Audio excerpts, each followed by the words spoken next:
সম্মানিত ভাইয়েরা, এরপরে জেল জুলুম সহ্য করে আমরা কোনোদিন রাজপথ ছাড়ি নাই। বিগত 5 আগস্ট মাসের 18তে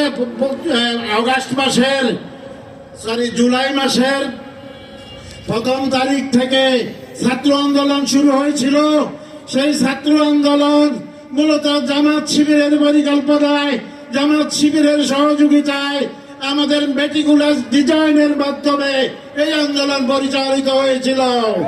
নিরপেক্ষ ছাত্র জনতাকে সামনে রেখে সেই দিন আমরা আন্দোলনে নেতৃত্ব দিয়েছিলাম।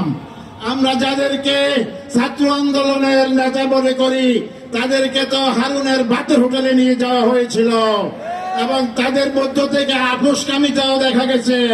কিন্তু আমাদের সালমান, সাদেক, কায়েমরা, ফরহাদরা